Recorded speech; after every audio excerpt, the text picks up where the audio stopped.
ओम नमो भगवते वासुदेवाय। आप सभी का हमारे YouTube चैनल पर हार्दिक स्वागत है। आज की इस वीडियो में हम आपको केवल एकादशी व्रत की पारण विधि के बारे में बताएंगे। एकादशी का व्रत कब रखना है, एकादशी और द्वादशी तिथि कब से कब तक रहेगी, हरिवासर का समय कब समाप्त होगा, पारणा यानी कि एकादशी का उपवास कैसे खोलना चाहिए, क्या खाकर खोलना चाहिए, किन वस्तुओं का दान इस दिन करना चाहिए, साथ ही पारण के बारे में आपको संपूर्ण जानकारी आज मिलने वाली है। इससे पहले मैं आप सभी को बता दूं कि आप हमारे इसी चैनल पर हर दिन नियम से शिव महापुराण की कथाएं जो कि हम सावन महीने से सुना रहे हैं सुन सकते हैं, और इनके अलावा भागवत कथाएं भी हम सुना रहे हैं। आप जरूर सुनिएगा। और आने वाले पितृपक्ष में आप हमारे चैनल पर पितृपक्ष की कथाएं और नवरात्रि के दिनों में देवी भागवत पुराण और दुर्गा सप्तशती के साथ ही सभी नौ दुर्गाओं की पूजा विधि, कथा और आरती की वीडियोस भी जरूर देखिएगा। भादो मास के शुक्ल पक्ष की एकादशी का नाम परिवर्तनी एकादशी है और इस बार 6 और 7 सितंबर दोनों ही तिथियों में एकादशी का उपवास रखा जाएगा। अगर बात करें कि सभी गृहस्थ जनों को किस तिथि में उपवास रखना चाहिए, तो 6 सितंबर का उपवास सभी गृहस्थ जनों को रखना चाहिए जो कि दशमी तिथि युक्त एकादशी रहेगा। और 7 सितंबर को जो एकादशी का व्रत रहेगा वो सभी वैष्णव जन और इस्कॉन से जुड़े हुए जो भी लोग हैं वो रख सकते हैं, क्योंकि 7 सितंबर को द्वादशी तिथि युक्त एकादशी का व्रत रहेगा। एकादशी की तिथि प्रारंभ होगी 6 सितंबर मंगलवार की सुबह 5:55 से और समाप्त होगी 7 सितंबर बुधवार की सुबह 3:05 पर। अब ऐसे में लोगों के मन में ये प्रश्न जरूर होगा कि जब 7 सितंबर को सुबह 3:05 पर यानी सूर्योदय से पहले ही एकादशी की तिथि समाप्त हो रही है, तो फिर 7 सितंबर को उपवास क्यों रखा जाएगा। तो ऐसे में मैं आपको बता दूं कि जो वैष्णव एकादशी है वो अगर उसमें एकादशी का कुछ भी अंश होता है तो वही एकादशी का व्रत रखा जाता है, यानी कि द्वादशी तिथि युक्त एकादशी का व्रत रखना ज़्यादा महत्वपूर्ण माना जाता है। और अगर ऐसे में व्रत का पारण त्रयोदशी तिथि में भी किया जाए तो ऐसे व्रत का कोई दोष नहीं लगता है, क्योंकि वैष्णव मत के अनुसार द्वादशी तिथि युक्त एकादशी ही सबसे शुभ फलदायी मानी गई है। द्वादशी तिथि प्रारंभ होगी 7 सितंबर को सुबह 3:06 से और समाप्त होगी 7 सितंबर की मध्यरात्रि में ही 12:05 पर। ऐसे में हरिवासर का जो समय रहेगा वो 7 सितंबर को सुबह 3:07 से प्रारंभ होगा और लगभग 9:30 बजे तक सुबह को समाप्त भी हो जाएगा। तो हरिवासर के समय व्रत कभी नहीं खोला जाता है, चाहे आप दशमी तिथि युक्त एकादशी का व्रत कर रहे हो या द्वादशी तिथि युक्त एकादशी का व्रत कर रहे हो। आपको हरिवासर का समय बीतने के बाद ही व्रत खोलना चाहिए। 6 सितंबर मंगलवार को सूर्योदय का समय रहेगा सुबह 6:06 और सूर्यास्त का समय रहेगा शाम 6:26 पर। 7 सितंबर बुधवार को सूर्योदय का समय रहेगा सुबह 6:06 और सूर्यास्त का समय रहेगा शाम 6:26 पर। एकादशी का व्रत हमेशा हरिवासर का समय बीतने के बाद और सूर्योदय के बाद ही किया जाता है। सूर्योदय से पहले कभी भी व्रत नहीं खोला जाता है।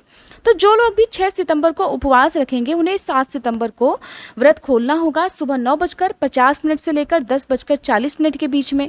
जो लोग 7 सितंबर को उपवास रखेंगे उनके लिए भी शुभ मुहूर्त जान लीजिए, सुबह 6:08 से जो कि 8 सितंबर का दिन होगा से लेकर 8:50 के बीच में आपको अपना उपवास खोलना होगा। कई बार लोग एकादशी का व्रत तो रखते हैं, एकादशी के दिन सभी नियमों का पालन भी करते हैं, बहुत सावधानी से व्रत रखते हैं, लेकिन द्वादशी तिथि को व्रत का जो शुभ मुहूर्त है पारण का वो भूल जाते हैं। गलतियों के कारण या नासमझी के कारण गलत मुहूर्त में आप यदि व्रत खोलते हैं तो आपको पूजा का या किए गए उपवास का पूर्ण फल कभी भी प्राप्त नहीं हो सकता, ये बिल्कुल निश्चित बात है। इसलिए आपको शुभ मुहूर्त की जानकारी जरूर होनी चाहिए। अब एकादशी के दिन तो आपने विधि विधान से जिस चौकी पर भगवान श्री हरि की या भगवान कृष्ण की पूजा आपने की है उसी चौकी पर आज भी आपको फिर से पूजा करनी है। तो द्वादशी तिथि को आप सुबह जल्दी उठकर अपने दैनिक कर्मों से निवृत्त होने के साथ ही स्नान आदि से निवृत्त हो जाएं, साफ स्वच्छ वस्त्र धारण कर लें, सूर्य देवता को जल अर्पित कर दें, क्योंकि एकादशी की जो तिथि है वो पितरों को भी मोक्ष दिलाने वाली होती है। ऐसे में आप पितरों के नाम से 1 लोटा जल सूर्य देवता को अर्पित करें और पितरों से भी प्रार्थना जरूर करें, उनसे भी क्षमा याचना करें। अब भगवान श्री हरि के सामने एक आसन पर बैठकर हाथ में जल या पुष्प लेकर आपको दान देने का संकल्प भी लेना चाहिए। जब आप संकल्प लें तो दान में जिस वस्तु का आप दान करने जा रहे हैं उसका नाम लेते हुए और आपको उस वस्तु को भी भगवान श्री हरि के चरणों में रखना चाहिए। संकल्प लेते समय आपको इस प्रकार कहना है कि हे प्रभु, हे नारायण भगवान, आपके चरणों में मेरा बारंबार नमस्कार है। मैंने श्रद्धा भक्ति पूर्वक भाद्रपद मास के शुक्ल पक्ष की परिवर्तनी एकादशी का व्रत रखा है, जिसे करने में यदि मुझसे जाने अनजाने में कोई भी भूल चूक हुई हो, मैंने कुछ भी कम या अधिक कर दिया हो, तो हे प्रभु मुझे क्षमा कीजिएगा। आज द्वादशी तिथि को मैं जिस भी वस्तु का दान करूं, उसे आप सहर्ष स्वीकार कर उसका पुण्य मुझे, मेरे परिवारजनों को और मेरे पितरों को प्रदान करें। ऐसा आशीर्वाद आप मुझे दीजिएगा। और फिर संकल्पित जल को आप भगवान के चरणों में अर्पित कर दीजिए। जिस भी दान को यदि संकल्प लेकर किया जाता है, वो दान कभी भी व्यर्थ नहीं जाता, उस दान का कई गुना पुण्य प्राप्त होता है। इसीलिए कहते हैं कोई भी व्रत रखना हो या कोई भी दान देना हो तो संकल्प जरूर लेना चाहिए, और दान हमेशा दाएं हाथ से देना चाहिए। तो दान की सामग्री में पहले तो आप ये जान लीजिए कि द्वादशी तिथि को किन किन वस्तुओं का दान आप कर सकते हैं। तो दान में दी जाने वाली वस्तुएं जैसे ज़्यादातर पीली होनी चाहिए, पीली दाल, पीले वस्त्र, पीले फल, पीली मिठाइयाँ, इनका दान तो आप कर सकते हैं। साथ ही आप एक समय का राशन, जैसे कि आप 1 किलो आटा या आधा किलो या 1 किलो चने की दाल, हल्दी आप चाहे जितनी भी मात्रा में दे सकें, इतना जरूर दें कि किसी के घर में एक समय का खाना उससे बन सके। नमक आपको दान में देना चाहिए। आटा, दाल और कोई भी मौसमी सब्जियां जो आजकल चलती हैं, इसके अलावा मौसमी फल, खीरे का, आप हरी सब्जियों का दान कर सकते हैं। हरी पत्तेदार सब्जियों का दान आप ना करें। इसके अलावा काले और सफ़ेद तिलों का दान आज के दिन आप कर सकते हैं। पीले वस्त्रों का दान कर सकते हैं। क्या नहीं दान करना चाहिए? तो देखिए, एकादशी के व्रत में आपको भूले से भी सरसों के तेल का दान या मिर्च का दान और पुराने वस्त्रों का दान भूले से भी नहीं करना चाहिए। इससे व्रत भी कभी पूर्ण फल प्रदान नहीं करता है। यदि आपकी सामर्थ्य ना हो तो आप इन वस्तुओं के स्थान पर कुछ दक्षिणा ही दान में दे सकते हैं। आपकी जैसी सामर्थ्य उसके अनुसार आप काम कर सकते हैं।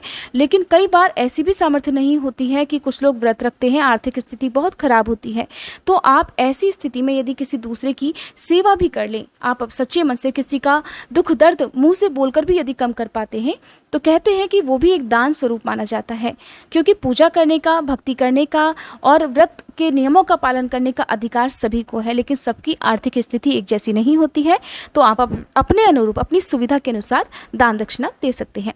सुबह के समय आप घी का दीपक जलाकर पीले फूल, पीले फल भगवान को अर्पित करके पंचामृत अर्पित करें। पंचामृत अर्पित करने के साथ ही आप जो भी भोग लगाते हैं फलों का, पंचामृत का, तुलसी दल जरूर रखें। 1 लोटा जल भगवान के दाहिनी तरफ रखें और भगवान से आग्रह करें कि हे प्रभु, इस भोग को स्वीकार कीजिए। आज मेरा व्रत पूर्ण हुआ है, इसलिए आप सहर्ष इस भोग को स्वीकार कर मुझे भी आशीर्वाद प्रदान कीजिए। फिर आप यदि समय हो तो व्रत की कथा पढ़ सुन सकते हैं। तुलसी माता की आरती करें। तुलसी माता की आरती करने के साथ ही आज के दिन आपको एकादशी माता की आरती जरूर करनी चाहिए। आरती आपको दोनों ही दिन करनी है। आपको एकादशी माता की आरती हमारे चैनल पर मिल जाएगी, आप खुद भी पढ़कर या सुनकर भी इस आरती को कर सकते हैं। आरती करने के साथ ही आप जो भोग लगाएं उसे प्रसाद रूप में आपको सभी सदस्यों में तो बांटना ही है। साथ ही आपको कपूर जलाकर जो आरती करनी है उसे अपने घर में भी घुमाना चाहिए। पूरे घर में घुमाने से कहते हैं घर में पवित्रता आती है, घर में नकारात्मक शक्तियां प्रवेश नहीं करती हैं, घर में सुख समृद्धि का संचार होता है। सबसे अंत में क्षमा याचना जरूर कर लेनी चाहिए कि हे प्रभु, आज द्वादशी तिथि की पूजा में जाने अनजाने में मुझसे कोई भी गलती हुई हो या दान में मैंने कुछ कमी अधिक कर दिया हो, मैंने यदि आपके भोग में कोई कमी कर दी हो तो उसका दोष मुझे ना लगे।